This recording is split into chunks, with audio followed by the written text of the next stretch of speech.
Toujours dans l'optique de l'optimisation des traitements par les boucles, nous proposons de découvrir ici comment il est possible de fermer en même temps tous les formulaires ouverts au clic sur un bouton. Cette solution n'est pas dénuée d'intérêt pour les lourdes applications embarquant un grand nombre d'outils hébergés par des formulaires différents. Elle offre confort et gain de temps quand il est question de purger l'espace de travail. Pour la mise en place de cette astuce VBA Access, nous suggérons d'appuyer l'étude sur une base de données embarquant un certain nombre de formulaires. Et comme toujours, cette base est offerte au téléchargement depuis le site bombache.fr. Dès lors que vous l'aurez ouverte, dans le volet de navigation sur la gauche de l'écran, je vous invite à double-cliquer sur l'avant-dernier formulaire qui est nommé F fermé. Et comme vous pouvez le voir, il s'affiche en mode fenêtre. Un clic sur son bouton, celui-ci doit fermer tous les formulaires ouverts.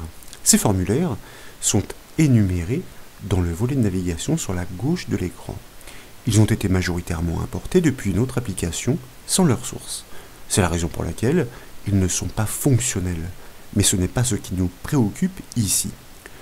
Dans ce volet de navigation, je vous propose de double-cliquer tour à tour sur chacun de ces noms de formulaires pour les ouvrir respectivement dans des onglets indépendants comme vous pouvez le voir. Le formulaire F fermé, quant à lui, continue de les survoler tous. Pour débuter, nous devons initialiser la procédure VBA attachée au bouton de fermeture.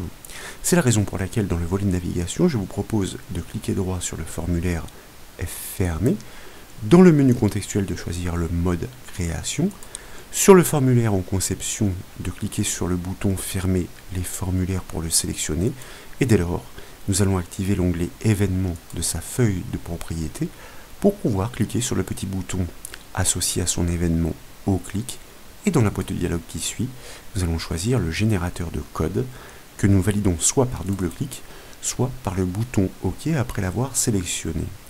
Nous basculons ainsi dans l'éditeur de code VBA Access, plus précisément entre les bornes de la procédure événementielle.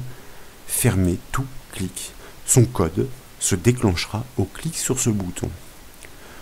Pour piloter les formulaires Access par le code VBA, nous avons besoin d'objets les désignant. C'est la raison pour laquelle nous passons à la déclaration de variables tout de suite avec le mot-clé dim pour les dimensionner.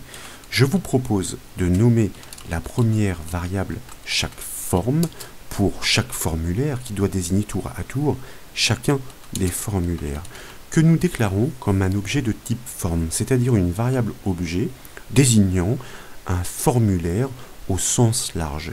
Et dans l'enchaînement, mot-clé dim, je vous propose de déclarer une variable que nous nommons toSform pour tout formulaire, que nous allons déclarer cette fois-ci au pluriel forms comme une variable qui représente la collection de tous les formulaires de cette application Access.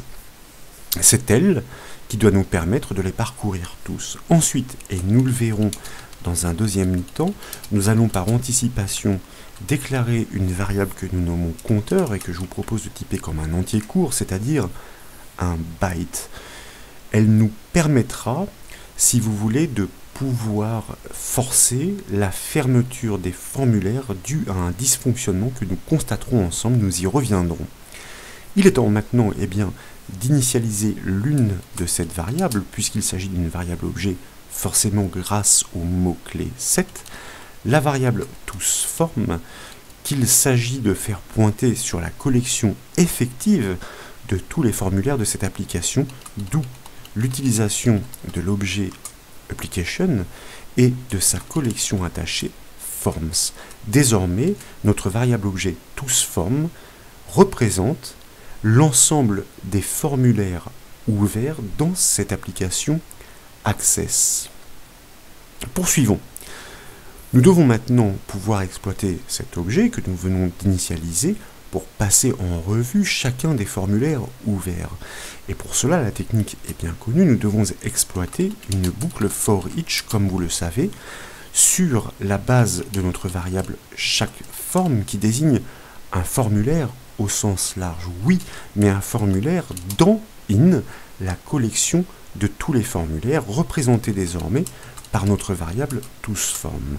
Avant de poursuivre, et comme il est de coutume, nous n'oublions pas de borner notre boucle forEach pour pouvoir procéder tour à la fermeture de chacun des formulaires passés en revue par cette boucle forEach. Et pour cela, eh bien, il y a notre incontournable objet docmd qui propose la méthode close. Nous souhaitons fermer un objet, nous devons en premier paramètre définir la nature de cet objet. Il ne s'agit pas d'une macro, pas d'un module, pas d'une fonction, pas d'une requête, mais d'un formulaire, à ses formes comme l'indique IntelliSense. En deuxième paramètre, eh bien, nous devons indiquer quel est le nom de cet objet. Il est représenté tout simplement par notre variable chaque forme, c'est-à-dire le formulaire, alors pas chaque forme, mais chaque forme, le formulaire passé en revue par notre boucle forEach, et c'est sa propriété name qui renvoie son nom. Et tant qu'à faire, bien sûr, si d'aventure des modifications avaient été entreprises, grâce à la valeur ACSaveYes en troisième paramètre, eh bien nous choisissons de sauvegarder ces modifications. Pour constater le rendu, l'effet de ce code, je vous propose d'enregistrer les modifications, de basculer sur le formulaire avec le raccourci clavier Alt-Table par exemple, de l'enregistrer à son tour et de l'exécuter avec la touche F5 du clavier, puis de cliquer sur le bouton Fermer les formulaires. Le processus démarre, quelques formulaires sont fermés, comme d'ailleurs notre formulaire de fermeture, vous avez pu le constater, puis il se stoppe brutalement. Et ce n'est pas la fermeture de notre formulaire pilote qui est la cause de cette anomalie. À chaque fois qu'un formulaire est fermé, leur nombre n'est plus le même dans la collection. La boucle forEach s'arrête prématurément, estimant avoir parcouru la quantité réactualisée à chaque passage. Pour pallier le dysfonctionnement, nous suggérons de forcer la boucle forEach de reprendre ces passages tant que le nombre de formulaires ouverts n'a pas atteint le chiffre 0. C'est la raison de la déclaration de la variable compteur. Et c'est une boucle while qui permet de forcer un traitement à se répéter tant qu'un objectif n'est pas atteint. Tout d'abord, eh bien, avant de poursuivre, je vous propose de rouvrir tous les formulaires qui n'ont pas été fermés. Comme je n'ai pas la mémoire de tous, je vais les reprendre dans l'ordre, voyez-vous, par double clic dans le volet de navigation sur chacun de leurs noms, de manière à pouvoir refaire une simulation totale, sans oublier notre formulaire destiné à fermer tous les autres formulaires ouverts. Et dès lors, je vous propose de revenir dans le code VBA Access et nous allons ajouter quelques précieuses instructions VBA sur la base de notre variable compteur ici. Juste en dessous de l'initialisation de notre variable objet toSforms qui représente la collection de tous les formulaires ouverts. Je vous propose d'initialiser notre variable compteur sur le nombre total de formulaires effectivement ouverts. Désormais, notre variable toSform ainsi initialisée propose, comme vous pouvez le voir, la propriété count. Elle parle d'elle-même, elle renvoie eh bien, le nombre de formulaires effectivement ouverts. Et comme cet indicateur est réinitialisé à chaque passage dans la boucle forEach, dans la mesure où nous les fermons tour à tour, eh bien nous allons insister, forcer le code avec une boucle while sur la base d'un critère émis sur notre variable compteur, consistant à dire tant que la variable compteur est supérieure à 0, c'est-à-dire le nombre de formulaires ouverts indique qu'il y en a toujours certains qui ne sont pas fermés, eh bien nous poursuivons.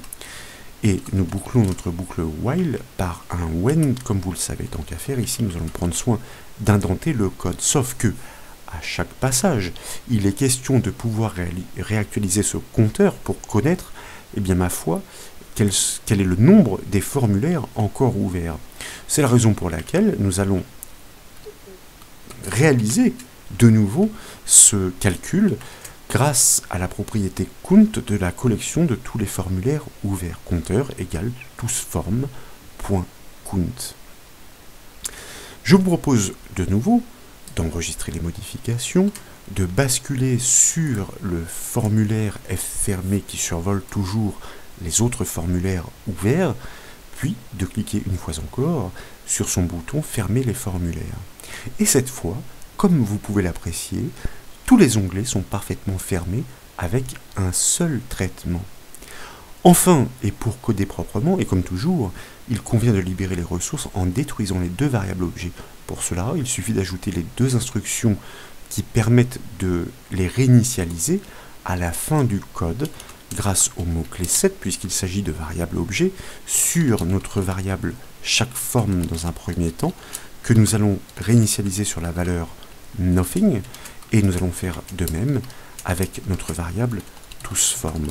Cette procédure a pour effet, si vous voulez, de détruire ces variables objets, de libérer les ressources en les enlevant de la mémoire de l'ordinateur.